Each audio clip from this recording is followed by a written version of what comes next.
नमस्कार, दिव्य योगासन की तरफ से आपका हार्दिक स्वागत है। आज हम ऐसी नाड़ी के बारे में चर्चा करेंगे जिसे अगर आपने जागृत कर लिया तो कोई भी कार्य असंभव नहीं रह जाता। लेकिन इसके पहले मैं आशा करता हूं कि आप इस चैनल को सब्सक्राइब करके हमारे आध्यात्मिक परिवार में अवश्य शामिल हो जाएं। आपको सिर्फ इतना करना है कि नीचे दिए गए सब्सक्राइब बटन को क्लिक कर दें, जो कि बिल्कुल फ्री है। इससे हमारे दिव्य योगासन के नए वीडियो आपको तुरंत प्राप्त होने लगेंगे। मनुष्य के शरीर में 72,000 नाड़ियां होती हैं, जिनमें 3 प्रमुख सूक्ष्म नाड़ियां होती हैं। ये शरीर में प्राण शक्ति का संचार करने का कार्य करती हैं। ये 3 नाड़ियां ईड़ा नाड़ी, जिसे हम चंद्र नाड़ी कहते हैं, दूसरी है पिंगला नाड़ी, जिसे हम सूर्य नाड़ी कहते हैं, और तीसरी नाड़ी है जिसे हम सुषुम्ना नाड़ी के नाम से जानते हैं। ये सरस्वती नाड़ी के नाम से भी जानी जाती है। ईड़ा पिंगला नाड़ी को शिव शक्ति भी कहते हैं, क्योंकि ईड़ा नाड़ी में स्त्रियों से संबंधित गुण होते हैं और पिंगला नाड़ी में पुरुष से संबंधित गुण होते हैं।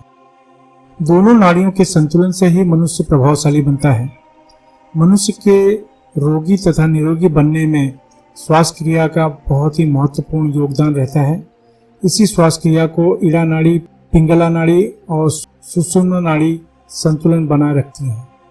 यानी ये तीनों नाड़ियाँ हमारे शरीर में संतुलन बनाए रखती हैं।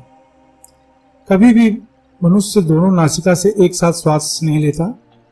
कभी वो बाईं नासिका से तो कभी वो दाहिनी नासिका से श्वास लेता रहता है। बाएं से दाहिनी नासिका में तथा दाएं से बाईं नासिका में श्वास बदलती है, तब कुछ सेकंड के लिए दोनों नासिका से श्वास चलने लगती है। जब दोनों नासिका से श्वास चलने लगती है, तब सुषुम्ना नाड़ी जागृत हो जाती है। लेकिन यह कुछ सेकंड के लिए ही होता है, क्योंकि कुछ सेकंड के बाद श्वास दूसरी नासिका से चलने लगती है। यानी ईड़ा नाड़ी या पिंगला नाड़ी 1-1 घंटे के लिए चलती है, लेकिन सुषुम्ना नाड़ी कुछ सेकंड के लिए चलती है। यही सुषुम्ना नाड़ी कुंडलिनी शक्ति की वाहक मानी जाती है। यानी ये कुंडलिनी शक्ति को मूलाधार चक्र से सहस्त्रार चक्र तक ले जाने का कार्य करती है, तथा यही सुषुम्ना नाड़ी आध्यात्म यात्रा की शुरुआत करने में भी मदद करती है। सुषुम्ना नाड़ी के अत्यधिक लाभ हैं। कोई भी कार्य सुषुम्ना नाड़ी के चलते शुरुआत करते हैं तो 100% सफलता मिलती है।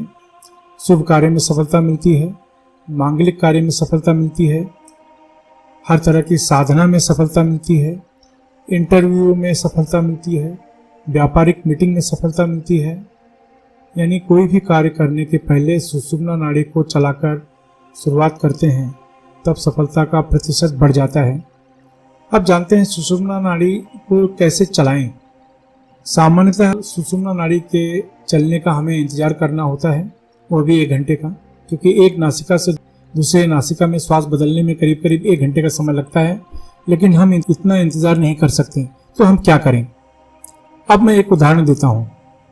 जैसे कि आप इंटरव्यू के लिए जाना चाहते हैं, घर से बाहर निकलने के पहले आप देख लें कि आपकी किस नासिका से श्वास चल रही है। यह आसान है। आप अपने अंगूठे से एक नासिका को दबा लें। जिस नासिका से श्वास नहीं चल रही है, वह नासिका से श्वास लेने पर दम घुटने जैसा महसूस होगा। इससे आपको पता चल जाएगा कि कौन सी नासिका से श्वास चल रही है। तो जिस नासिका से श्वास चल रही हो, उसे अंगूठे से दबा लें और भस्त्रिका प्राणायाम करें। यानी जिस नासिका से श्वास चल रही है, उसे अंगूठे से दबा लें और झटके से श्वास बाहर फेंकें। यह क्रिया करीब 15 सेकंड तक करनी है। श्वास बाहर फेंकने का मतलब है कि जोर से सांस हम खींचें और झटके से बाहर छोड़ दें। जब झटके से बाहर छोड़ते हैं तो दोनों नाक पर प्रेशर आता है, दोनों नाक पर दबाव आता है। चूंकि आपने एक नासिका को बंद रखा है, तो जो बंद नासिका है वह खुलनी शुरू हो जाती है। ऐसा करने से कुछ सेकंड के लिए दोनों नासिका से श्वास चलने लगती है। दोनों नासिका से श्वास चलने का अर्थ है आपकी सुषुम्ना नाड़ी चलनी शुरू हो गई है। अब आप इंटरव्यू के लिए घर से बाहर कदम निकालें, तो आप देखेंगे कि आपको सफलता मिल रही है। इसी तरह से कोई भी कार्य करने के पहले अपनी सुषुम्ना नाड़ी को चलाएं और अपने कार्य की शुरुआत करें।